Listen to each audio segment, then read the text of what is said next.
Thank you very much. It's such an honor to be standing on this stage and speaking to you all today. But I have a specific reason of why that is the case. I'll come back to it in a moment.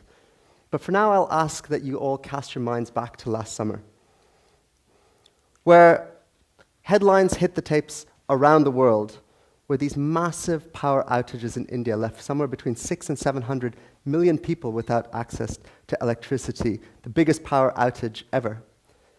And whilst that was a massive story in its own right, when the electricity started coming back, really that's when I felt the key issue came to play. And it was captured, in my view, perfectly by the satirical website and newspaper, The Onion, who said that once electricity came back online, there were actually 300 million people in India without access to electricity. And for me, that was the key story. You know, the International Energy Agency says there are 1.2 billion people around the world. It's 1 in 5 of us without access to electricity.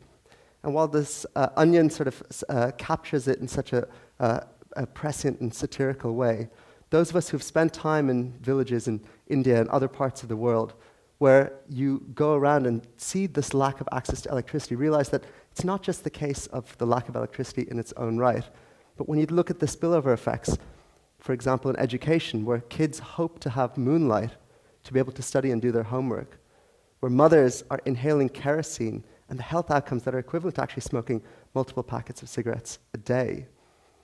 And actually, when you see no buzz in the center of the village in which you are, and the lack of economic productivity there, but indeed not just the economic productivity, but even a case of a lack of community, a lack of action, a lack of happiness, a lack of well-being.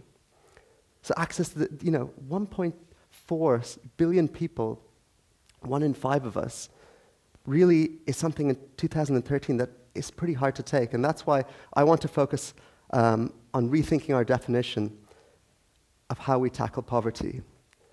And to get there, I'd like to share my personal story of why and how I got here. I'm originally from India, southern India, Kerala. I lived for a few years in Canada and grew up in Ireland, in Limerick and Dublin. I studied my undergrad at Trinity College Dublin. And I studied economics and political science, 2 areas that I found fascinating. I was deeply involved in the Students' Union, but I was also engaged in the Business and Economic Society as well. And often I found myself trying to reconcile these 2 different areas that I was deeply passionate about. And it was the time of .com, and actually I got an opportunity to come to London, a city that I've fallen in love with, to do an internship at JP Morgan. And actually I had a great time, and ended up staying for 9 years.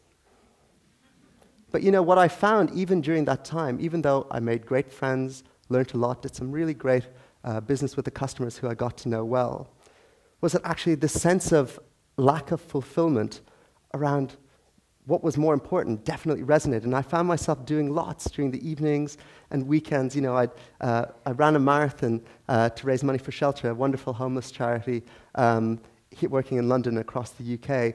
I was helping to organize Kaylees for non-political medical relief in the Middle East. I found myself reading voraciously as well. And I read a book by Professor Muhammad Yunus, who won the Nobel Peace Prize, who championed this idea of giving microloans to groups of women who were otherwise deemed too poor to be banked. And I actually had the privilege of seeing Professor Yunus stand here and speak at the LSE and meet him afterwards as well. So it really is an honor to be standing here and speaking to you today. And as I was doing more and more of these different activities in the evenings and weekends, I was really trying to figure out the old adage that says, if you want to know where your heart is, look to where your mind goes when it wanders. And I was trying to see if there was a way I could try and reconcile what I was learning and doing during the day with these passions that was really lighting up my eyes and heart in the evenings and weekends. And with lucky timing, before kind of all the Lehman Brothers and craziness started happening, I went on a sabbatical from JP Morgan to India. This country, the subcontinent that I had heard described as the hotbed of social innovation. And I thought, microfinance, that was something that was really interesting, something I really wanted to explore. And frankly, I'd worked almost a decade at JP Morgan. I could go in. Why were there only millions of women being helped. Hey, maybe I should be a bit more audacious and show leadership and make it tens and hundreds of more millions of women. And then I realized, actually, I didn't know that much. And I needed to backtrack and to listen and to have the humility to see what was happening and to learn and start exploring and asking questions myself. And I actually had a mixed experience in microfinance itself. I ended up writing a piece called The Dangers of Leverage in Microfinance, where I found actually a drift away from the social impact that Professor Yunus had talked so compellingly about towards actually a race to IPO, but understanding at the same time that there was this need from a financial return perspective to try and attract capital, and I was trying to reconcile that for myself. And whilst I had a sort of a mixed experience, I guess, with microfinance, more broadly, I met a series of incredible people who really blazed the trail and allowed me to stand on their shoulders, who had taken their experiences from the private sector and figured out what could and couldn't be juxtaposed into the area of social impact. And at that time, I actually met somebody who was running the foundation for another person who I greatly admire. And the Clinton Foundation, which operates in multiple parts of the world, was looking to hire somebody in Mozambique. And actually, I had this incredible opportunity, and I thought, in conjunction with my wife, who was incredibly supportive, that we thought before we had kids, if ever there were a time to explore this, it was the time to go, and I did. And I left JP Morgan to really see if I could figure some of this out myself. And I had a couple of really interesting experiences running multi-hundred-million-dollar applications for funding from the Global Fund and seconded into the Ministry of Health. But actually, it was when I worked for 3 months in rural Mozambique, a place called Lishinga, with a group of HIV-positive women, the Kamalane group that you see here, that I realized, actually, these women who were doing some incredible work from a health perspective were also making and distributing this unbelievably tasty jam on the side, guava jam, pumpkin jam. And I thought, wait a minute, what I've been really exploring is the sense of business applications around social impact. Is there a role I could play to help them to set up a small business? And I'm sort of thrilled and humbled to say, still going to this day, this is Jam de Kamalane, where they make and sell jam. And what that really started showing me was seeing dignity in action, where I started seeing that it wasn't, we shouldn't be treating the poor as passive recipients of aid, but active agents, who are in charge of their own well-being and their families as well. And at the time, the financial crisis started hitting, and it was kind of this extraordinary thing, again, I was trying to reconcile, where I was seeing and reading about markets absolutely failing, and yet we were selling this jam to people, and I was actually seeing elements of the markets working. And we were seeing, the crisis that was happening and the potential slashing and even ending at one point, we feared and looked like, of the aid budgets. But at the same time, I was seeing actually that grant and philanthropic capital was actually the right form of capital at this early stage. And I was trying to figure it out. And, I was getting a lot of these questions, and really helped me to get to this point where I felt we needed to rethink how we tackle poverty. Blimey, what a big question to have to address. And what I did, ladies and gentlemen, is what I think really we should all do. If you're faced with such a big question, in my view, there's only one thing you can do, and that's to register as a student at the London School of Economics, which is exactly what I did. And I signed up for 2 years full-time to study the MPA, the Master of Public Administration here. And actually, interestingly, again, I found an interesting reconciliation that was trying to make. Rational choice theory that I actually struggled to sort of believe, having worked for a decade of seeing people as econs, of trying to model some of these aspects that I wasn't feeling was necessarily consistent with the world that we saw at large, but understanding some of the behavioral policy aspects that for me was having more resonance, seeing some of the interesting micro-analysis that was being done, but wondering really what the external validity of some of this was. And actually, by experiencing that, I think in many ways, I didn't necessarily come to many answers, but I certainly feel like I got a sense of what some of those questions were and start equipping myself towards at least thinking about how to answering them. During that time at the MP, I got back in touch with an organization who I now work for, Acumen Fund, who I'd met on my sabbatical in Hyderabad in India, that was founded by a pioneer thinker, Jacqueline Novogratz, who wrote a book, The Blue Sweater, another one that had a major impact on me as well.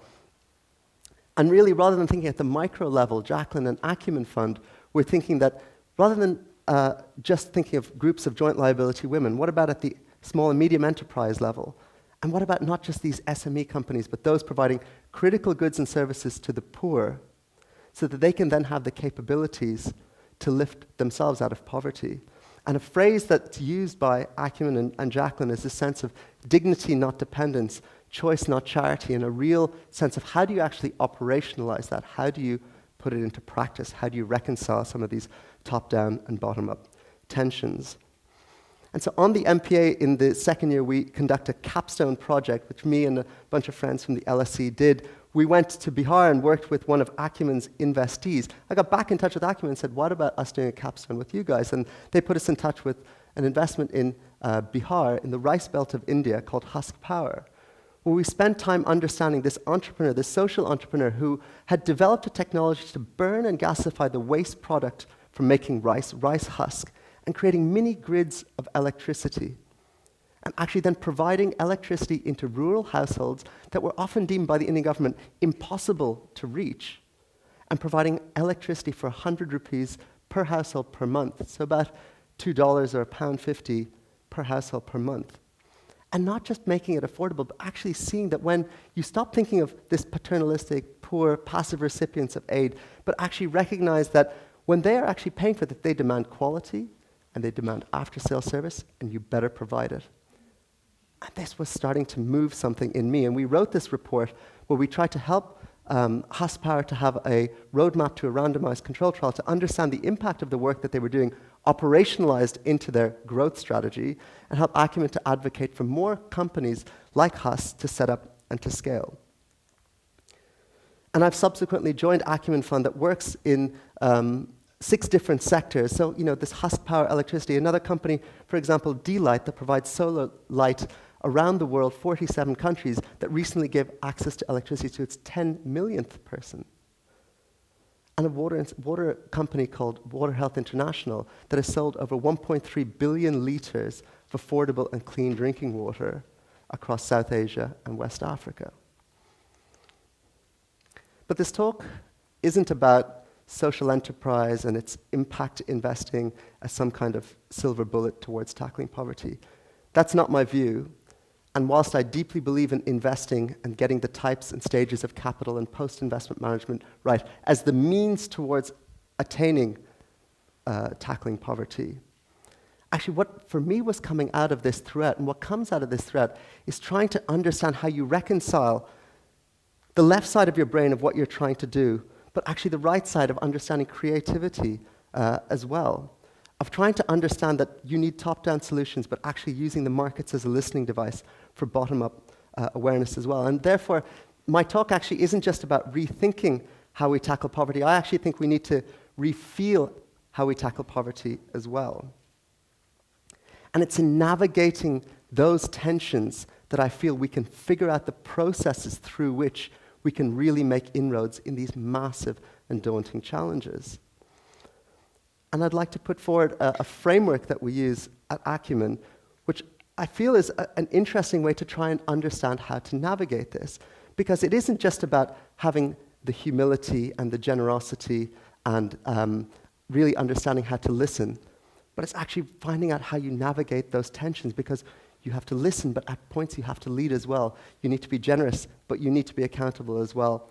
You need to have the humility, but you also need the audacity, and figuring that out. There is no easy answer, there is no silver bullet, but I feel this is a process through which we can start navigating this and understanding that the poor, just as the rich, just as everyone here, beauty and comfort and love and dignity, these things that happiness, well-being, these things that are frankly very hard to model, are critical, are the key parts to do. But actually you can't just run to the other side and not understand how markets and capital and larger approaches work as well. And so 300 million people, even though the Onion captured it in such a wonderful way, it really is a daunting number. 1.4 billion people is a daunting number. But I feel that as we approach these massive challenges, and we see poverty not just in India and around the world, in the UK, in Ireland, around Europe, everywhere. That yes, there are these opportunities and these social enterprises and different amazing organizations that are providing a real sense of hope, but also of that to continue with my sense around these tensions. It's not just this blind optimism, positivity of hope, but actually what I consider a sense of this hard-edged hope. And in understanding how to navigate those tensions is really what's going to help, as we survive. 1 in 5 of us without access to electricity. As I bring up my daughter into this world, that's really challenging, but I really still feel this sense of this hard-edged hope of if we can figure out how to move it forward, that we really take on these challenges. And so I leave you with a quote from President Obama, where he says, "Change will not come if we wait for some other person or some other time, but rather we are the ones we've been waiting for, and we are the change that we seek." And that's why, ladies and gentlemen, I think we need to rethink our definition and rethink and re-feel how we tackle poverty. Thank you very much indeed.